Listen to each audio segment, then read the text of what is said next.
Hello again, everyone, and welcome to the Heroic Review, where we, the cast of Heroic Tales, talk about new episodes, fan fiction, and other ponylicious things.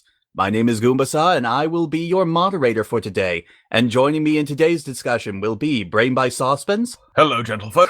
Greg. Good evening, afternoon, morning, whatever time of day it is to you all. Reverb Brony. Hello there, everyone. And joining us after a long hiatus away from the show, Theater Freak 7. The 7 is silent. Today we will be taking a look at Season 5, Episode 4, Bloom and Gloom, where we finally have a completion to the trifecta, where Apple Bloom is at last visited by Dream Warrior Luna. So, we're going to start off with our general opinions on the episode, starting with BrainedbySaucepans. Yeah, whenever we do an episode, I always sit down and write notes on the episode. I've got my notebook open in front of me right now. It just says the word no. I did not like this one at all. My goodness, that's quite a harsh start to the conversation. Greg? Well, I didn't hate it.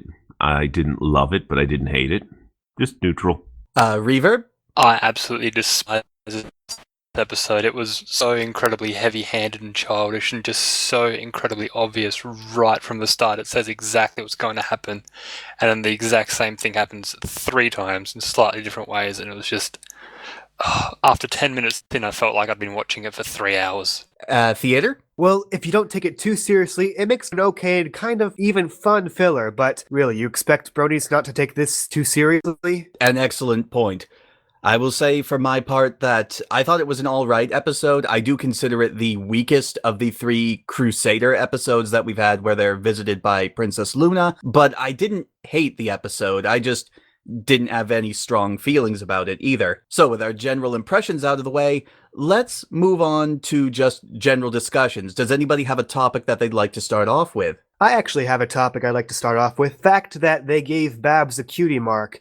I don't think there's anything wrong with doing it, but I think it's a crime to do it off screen. It could have made it for a great and interesting episode. I think, personally, I see this as their way of indicating the character's just not coming back. Which is a shame, because I like the character of Babs. I find it very interesting that they gave her scissors as a cutie mark when she's never really had much of a predisposition towards anything scissor-like. We didn't really get a good feel for what her special talent would be, honestly. It's because she was always playing with her hair, so she's obviously a hairdresser. Seriously, that's what this episode wants us to believe. Sounds legit. Sounds pretty thoughtless. Well, going off of that, do we think that the Cutie Mark Crusaders' reaction to what happened when Babs sent the letter about her cutie mark, what do we think about that? The way that they reacted to one of their own actually getting a cutie mark? Honestly, I actually had high hopes for the episode from that part, because it seemed like a quite realistic way of doing it, and actually raised an interesting conflict with the characters. I agree. From the very start, I thought the premise and the idea of this was really quite good. It was just the execution of that was absolutely shocking, in my opinion.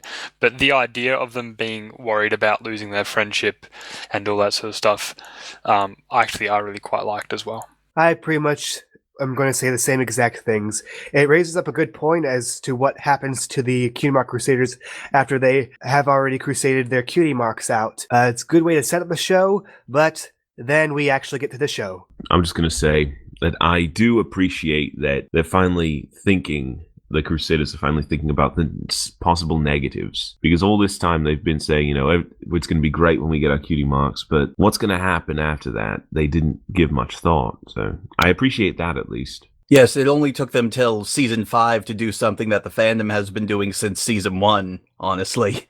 Saucy? Yeah, and what's the betting that after this it's going to go straight back to the status quo and have them not have learned anything from this?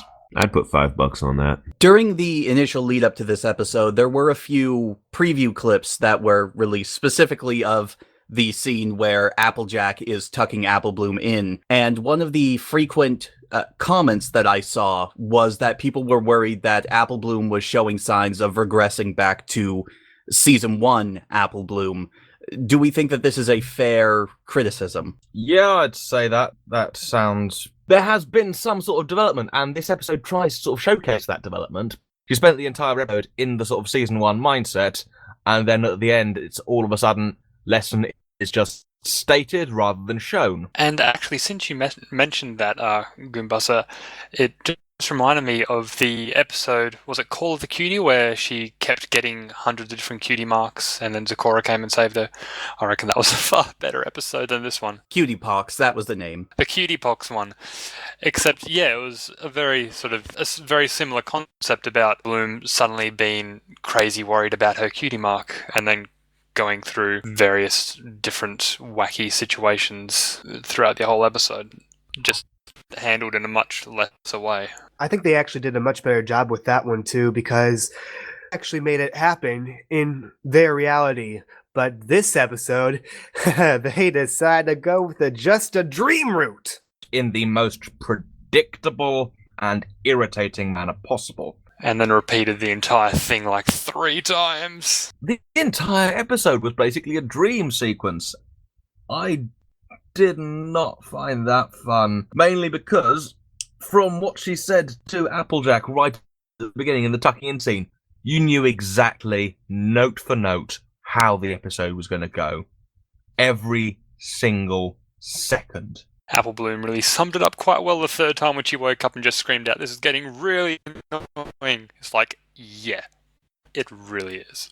Well, in relation to it being an extended dream sequence, how does it compare to the other Crusader episodes? I've already stated that I find it to be the weakest of the 3 episodes that we've had, the other 2 being For Whom the Sweetie Belle Toils and Sleepless in Ponyville. How do we feel it compares directly to the other 2 episodes in what would be considered an unofficial trilogy? I think it pales in comparison to the other episodes, mainly because I despise it when writers decide to go with the "it's just a dream" card, because it takes away from the weight of the story when you decide to make it as though it never actually happened.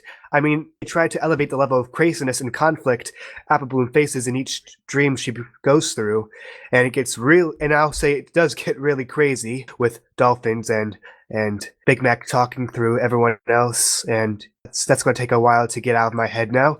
But we already know it's not real, and therefore we're not really invested in the story. The main difference with this one is, with the Scootaloo, have a dream, it would affect her, she'd wake up, it would continue to affect her, she'd dream again, and it would continue on in that sort of way. With Sweetie Belle, her dream would showcase a bunch of the parts that we never knew or never saw, which explains why she was like. So the dreams hold a lot of merit and weight, and like you guys said before, in this case, it's just a dream, it's just a silly dream. It was driving me crazy. This absolutely doesn't stand up to the other dream episodes because it's all dreams. There's so much less actually happening. And I also just want to say they didn't do nearly as much as they could with dream logic, dream situations.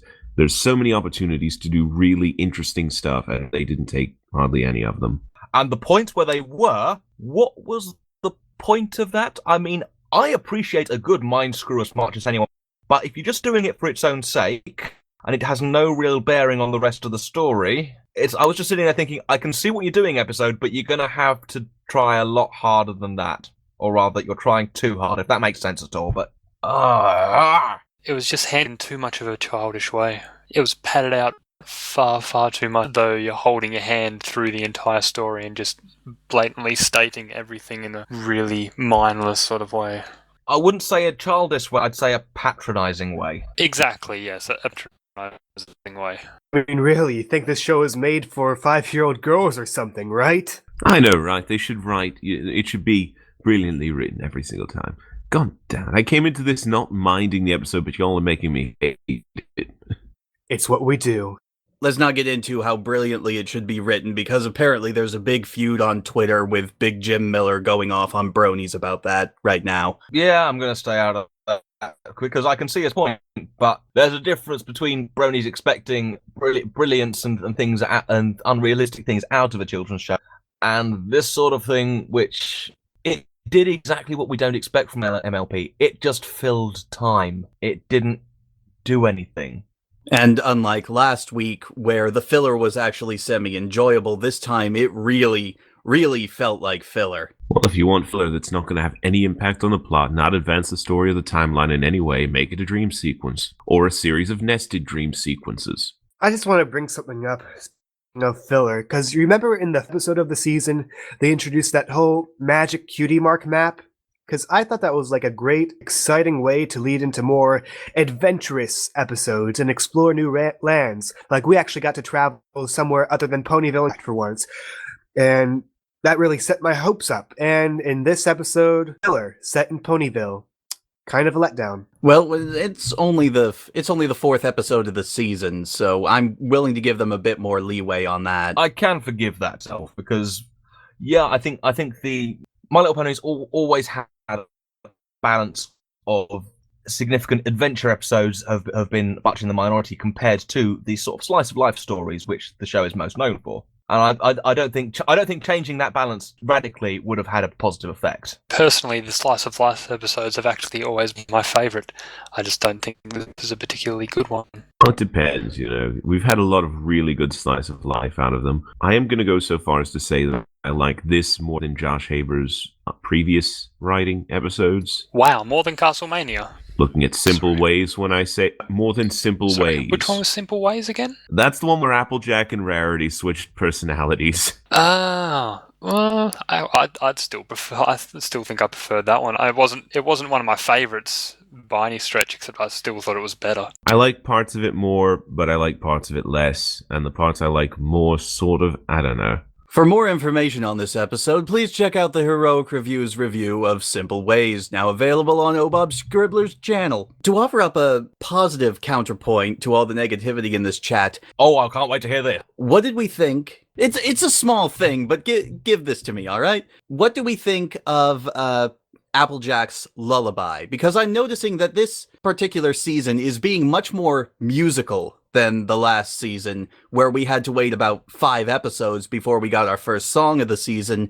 Here, we've gotten a song in the premiere, we've gotten a song in the 3rd episode, and here we got a little mini song at the start of the episode. Maybe it's the episode coloured it for me, but honestly, I think this didn't work very well. It's just sort of slipped in like, here's the song now. Enjoy the song. We know you're here for the song. Okay. Reverb? I agree. It seemed very shoehorned in, and sort of like it didn't seem like it was really written as though it was for Applejack per se. It's like, oh, we need a lullaby song, and it's clearly written by someone who doesn't know much about songs or lullabies. It just sounded a bit strange. Except when it was actually redone towards the end of the episode, I thought that was absolutely terrible, and that it had no place there whatsoever as a sort of reprise. It seemed really odd to me there. Well, I disagree with you guys. I actually liked the song they used in this, even though it was a simple lullaby, but that's kind of why I liked it so much, because the last episode we got the generic pop song with harmony from all the main 6, and that's been done a lot lately. And for just a simple lullaby like this, I think it was a nice change of pace, though I will agree with Reverb about it being out of place at the very end as a reprise, because why would you sing a lullaby right after you wake up? I didn't mind the song. I think I'll agree that it's nice. We're getting more styles of music, from the lavish musical numbers to the pop songs. They keep it mixed up a bit, but it almost seems, someone mentioned, they're expecting a song. It almost seems like there's a checklist. All right, we want to have a song. We want to have Luna. We want to have, they're going through a list of things they want in the episode to try and... Yeah, we want to include the stuff with animation and the bit of mind screw as well. This was a box-checking episode. Oh, God, no. Have you guys realized that in this episode, Luna's a sick son of a... Even if you believe it was Apple Bloom or her shadow doing it to herself, making her suffer through those nightmares, Luna still basically just spent her entire time just watching her suffer without helping at all. What if it traumatizes her to the point of... But no, she's like, shh, just let it happen. I want this. And then, of course, she violates the privacy of Sweetie Belle and Scootaloo, which always seems a bit weird for me. Just like, oh yeah, you can take a look in this other pony's mind. That's not creepy. Greg? For Luna's lack of intervention, I thought that made sense, rather. I'd like to think Luna only interferes in dreams when she absolutely must. So when we got to 3 or 4 nested dreams, she's like, okay, that's enough. But I feel like watching over the dreams isn't the same as preventing ponies from having bad dreams, because even nightmares have a purpose to serve, you know? Then why does she intervene at the end? I have nothing there. If she shouldn't be intervening unless something gets really serious, what was so different at the point at the end? The only thing that I can see is that, oh look, it's nearly time for the end of the episode. Guess I'm going to speak up. One alternate idea, maybe watching the dream to make sure Apple Bloom learned a lesson from it, which would be, again, box checking to make sure a lesson was learned in the episode. But I almost feel that might be in character for Luna is, waiting to let them learn the lesson before intervening. The most that I can say about Luna in this episode is that she made a cute face near the end, and that was about it. I reckon probably the most memorable part of this episode was the moment where Apple Bloom woke up with the different cutie marks randomly appearing on each side, and at one point she had a wink of herself. Yeah, that's meme-worthy. I am half expecting her to have a cutie mark of her getting a cutie mark of her getting a cutie mark of her getting a cutie mark of her getting a cutie mark. Someone stop me here. God, it's turtles all the way down. How deep the rabbit hole go? So deep it's on top again, of course. So, in terms of animation, what do we think about this? Because the dream sequences have always attempted to be a little visually impressive.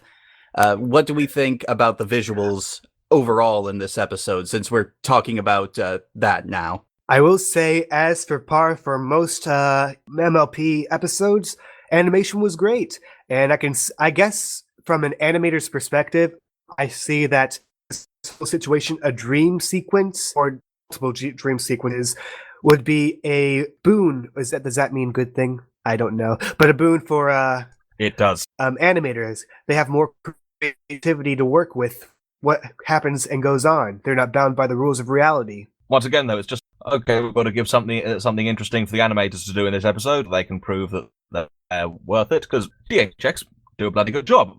But, yeah. The most positive I can say is that I liked the Twitter mite bit. I thought that was kind of amusing.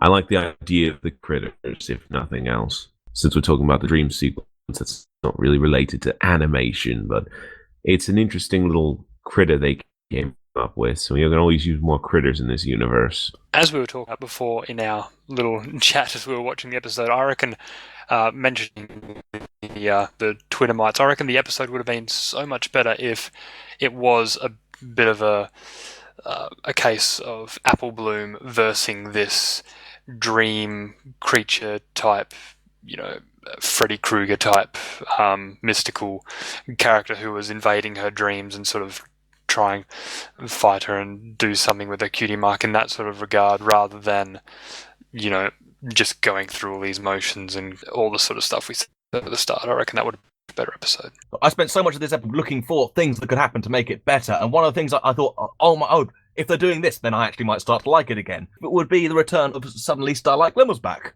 and it's actually her who managed to invading Pony's dreams and telling them how evil cutie marks are. And that would have been something interesting. That would have been something different. That would have been anything but the exact thing I was expecting from the first 2 minutes of the episode. Actually, I do have another good idea for potential that doesn't really Starlight Glimmer. They should save for a later episode. But what if it was actually part of the nightmare? I'm not talking about like just having a nightmare, but like Nightmare Moon or who knows the comics that well? I've kept up with them. You're referring to the second arc, right? I haven't read them, but I know there's like Nightmare Essence or something like that can possess or infect or something like that. I know what you're saying. I reckon that would have... I sort of reject second arc as canon, so in my head canon it doesn't exist. Well, if they were interested in actually like integrating the lore of the show with the lore of the comics, with making it more a universal canon, that would be a very creative and effective way to do it. Unfortunately, I do think that they have officially stated that the comics and the show are separate canons.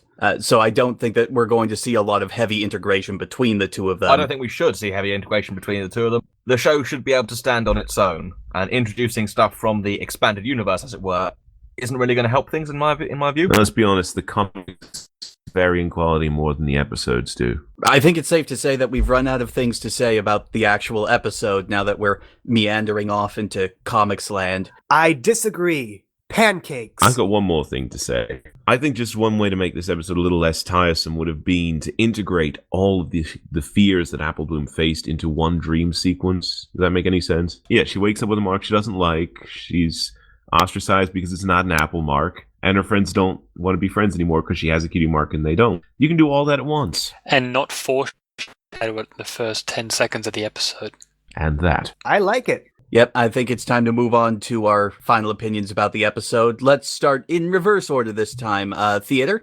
Like I said, if you don't want to take it too seriously, it's an okay filler, but it's still a and also, but the good thing about it was that it did offer some creativity for the animators, like crazy dream situations at least, that were kind of entertaining, especially with Big Mac and the dolphins, and also pancakes. There's more pancakes in this episode. Reverb? It makes sad that the first instance of Vinyl and Octavia being together is in this episode, even if just for a split second. Greg? It's not the best episode I've ever seen. It's not the worst. It's not great. And yes, 50% of the episodes have had pancakes. I officially declare Season 5 the season of pancakes. Saucy? The worst sin an episode can commit is to be boring, and this bored the hell out. I'm sorry, but for some reason the music has started playing on. I have no idea what the is going on.